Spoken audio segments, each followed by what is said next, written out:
Kalau sudah kena penyakit gula, yang harus dilakukan adalah dikelola.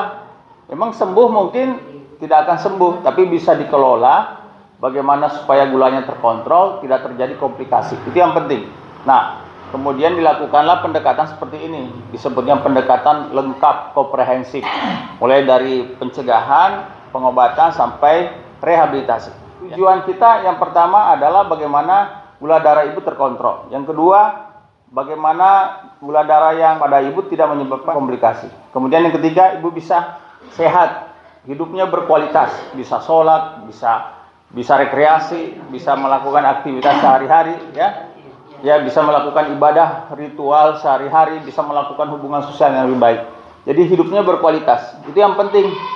Dan yang paling penting lagi, ibu-ibu bisa bahagia sebagai diri sendiri, dengan keluarga dan dengan masyarakat di tempat ibu masing-masing beraktivitas.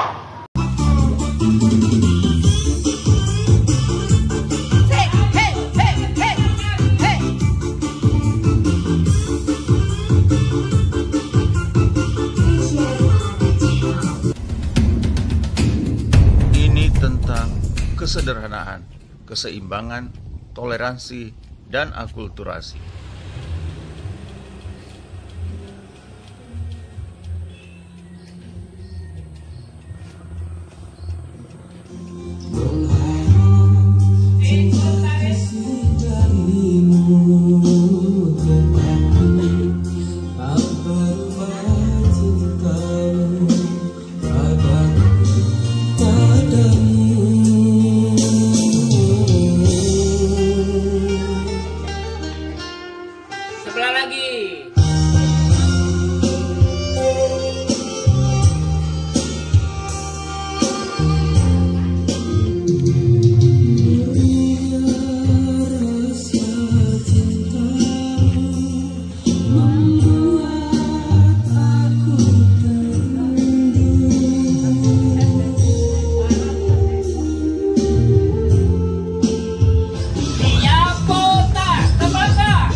Assalamualaikum warahmatullahi wabarakatuh. Alhamdulillahirrahmanirrahim. Sallu ala Muhammad wa ala ali.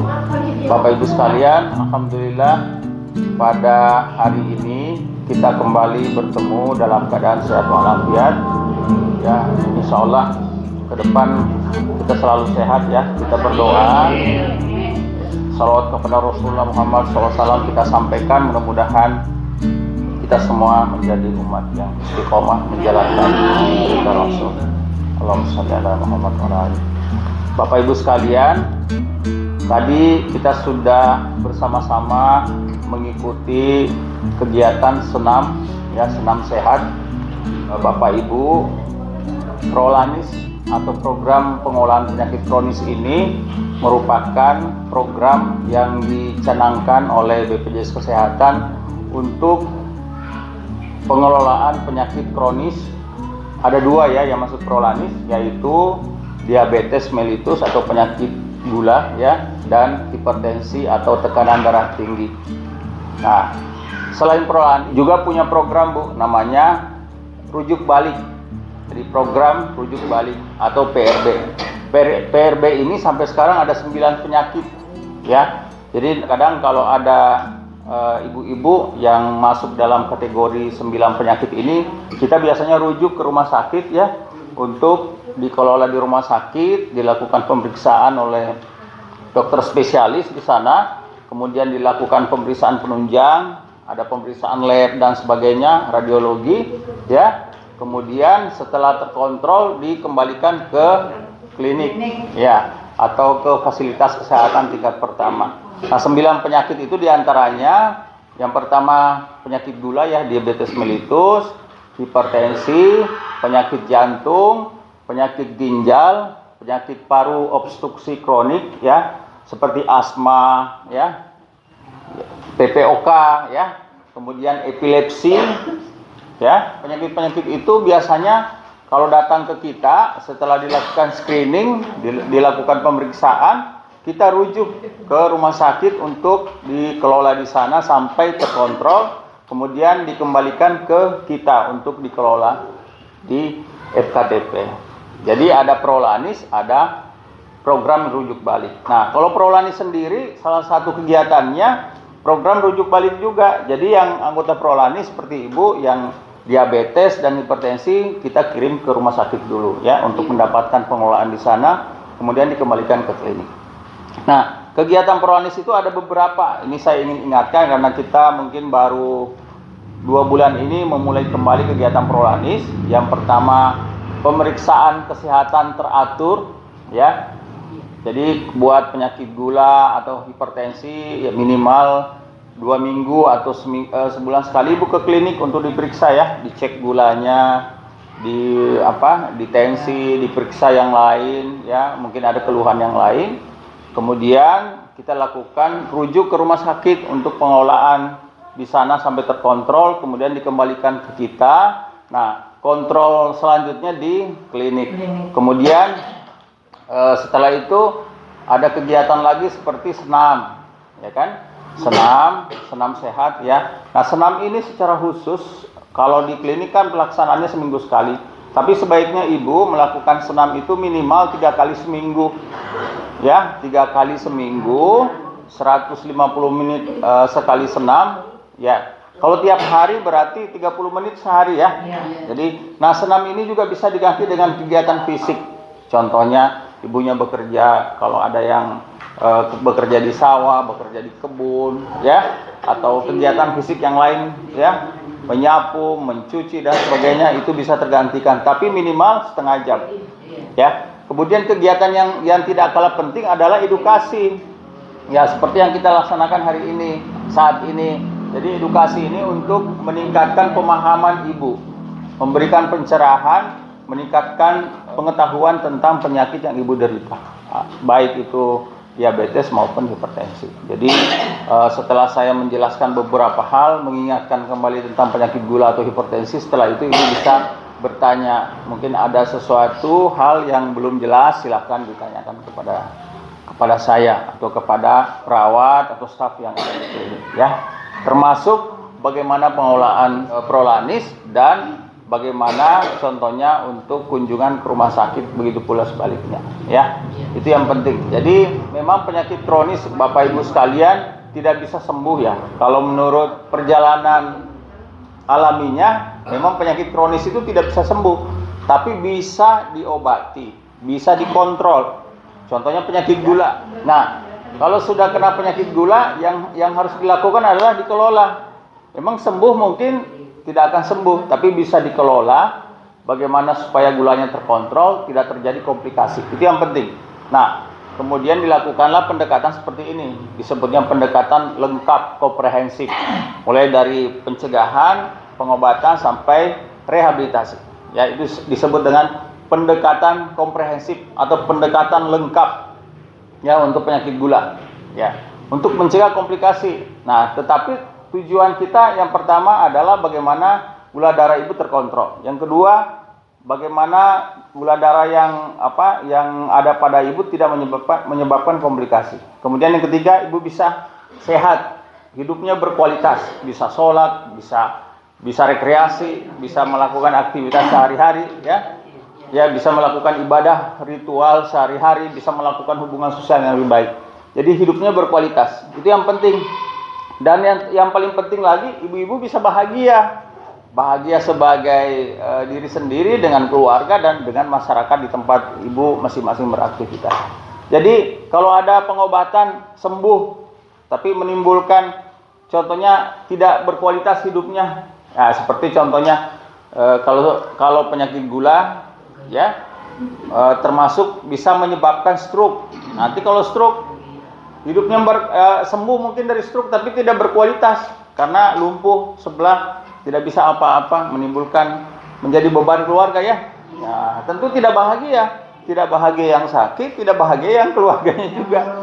Jadi makanya Prolanis ini itu tujuannya bukan saja bagaimana gula darah ibu dikelola supaya terkontrol, bagaimana tekanan darah ibu bisa normal dan terkontrol, tapi bagaimana ibu bisa hidup ya normal, berkualitas dan bahagia. Itu yang penting ya.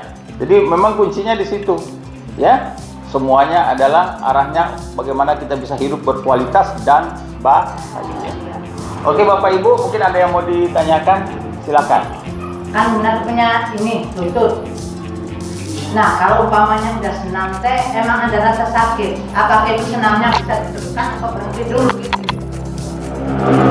Ya, oke.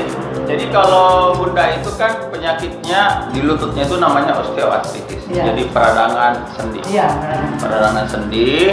Peradangan sendi ini kalau sedang terjadi peradangan akut atau peradangan yang sangat sakit itu tidak boleh melakukan dulu senam. Iya. Ya, jangan dulu melakukan senam. Bahkan jangan melakukan aktivitas berat seperti jalan naik yang terlalu berat, mengangkat beban yang berat. Tapi kalau sudah tidak sakit, stabil, baru bisa melakukan aktivitas. Tapi aktivitas olahraga ringan ya, seperti senam, menyapu di rumah, jalan-jalan ke madrasah ya, jalan-jalan. Jadi bisa. Jangan juga diam. Saya punya pengalaman hari ini, kemarin ada pasien dari mana dong pasien yang dirawat itu? Oh iya. Kita ada pasien kemarin masuk, ya, tidak bisa jalan, kaki kanannya tidak bisa bergerak, tidak bisa bergerak. Datang ke klinik pakai kursi roda, sore. Terus kita periksa. Ternyata gula darahnya waktu diperiksa itu 380. Jadi selama ini dia berobat di tempat lain, tidak pernah dicek gula, dan ibunya itu dan keluarganya tidak tahu bahwa ibunya itu mengidap penyakit gula. Dan itulah membuat ibu ini kurus, kakinya kecil, tinggal tulang. Ya nggak bisa jalan. Jadi tidak bisa jalannya itu karena tidak ada dagingnya kan? Iya, ada tenaga. Iya, kecuali hantu kan yang bisa jalan tidak ada daging. Iya. Iya. Kecuali hantu bisa jalan tidak ada daging. Nah, jadi setelah kemudian kita rawat, satu malam tadi pagi saya cek kakinya yang kanan sudah bisa bergerak, sudah bisa ditarik gitu. Ya, tadinya kan nggak bisa bergerak, ya, tidak bisa bergerak. Nah, tadi pagi kita cek gula darahnya sudah turun 240, kemudian saya tes kakinya, dia sudah bisa tarik sendiri kakinya gitu. Jadi tinggal diedukasi bagaimana makan sehari-hari supaya berobat teratur, ya, makan obat diabetes teratur, mencegah yang dilarang. Itu aja, ya. Ya. Sebenarnya kan untuk sehat itu nggak susah kan? Makan yang dianjurkan, jangan makan yang dilarang, olahraga teratur, istirahat teratur. Ya nggak? Sebut termasuk kepada yang 9 itu kemana masuk? Oh enggak masuk. Jadi yang 9 itu yang tadi saya sebutkan, yang pertama diabetes, yang kedua penyakit gula, yang kedua hipertensi, yang ketiga stroke, yang keempat penyakit jantung, yang kelima penyakit ginjal, yang keenam asma, yang ketujuh PPOK, kemudian epilepsi dan SLE, lupus. Ya, jadi ada 9 penyakit yang saat ini masuk program rujuk balik BPJS. Tapi dari 9 ini hanya 2 yang dikelola sebagai penyakit kronis dalam program pengelolaan penyakit kronis, diabetes dan hipertensi. Ya, oke. Nah, jadi manfaat pengelolaan penyakit kronis ini melalui Prolanis ini itu tadi yang saya bilang, ya, mendapatkan pelayanan yang lengkap, komprehensif, mulai dari pemeriksaan teratur, program rujuk balik ke rumah sakit, di rumah sakit mendapatkan pemeriksaan pelayanan oleh dokter spesialis, dilakukan pemeriksaan penunjang, kan mahal ya penunjang itu, kemudian dikembalikan ke kita, obatnya dijamin seumur hidup, ya, kemudian dilakukan edukasi supaya bagaimana bisa hidup berkualitas dan bahagia. Ada yang mau bertanya lagi? Dirujuk balik. Oh enggak, jadi lambung itu bisa dirujuk dalam kondisi tertentu tapi tidak masuk dalam rujuk balik. Jadi Bapak Ibu sekalian yang sudah masuk anggota klub Prolanis terus di sini untuk ikut kegiatan, karena setiap minggu kan kita ada kegiatan kelompok, ya, kegiatan senam, kegiatan edukasi, kemudian kalau ada yang harus kontrol teratur minimal 2 atau sekali sebulan silahkan ke klinik. Dan ibu-ibu juga mengajak yang lain, ya, yang punya penyakit, baik yang masuk kategori Prolanis maupun program rujuk balik diajak juga supaya mereka yang belum terkontrol, mereka yang belum dikelola dengan baik bisa kita kelola dengan baik supaya hidupnya berkualitas dan tentu saja kita harapkan bisa bahagia. Demikian ibu-ibu, kita tutup pertemuan hari ini. Terima kasih atas perhatiannya. Mohon maaf jika ada salah-salah kata. Assalamualaikum warahmatullahi wabarakatuh.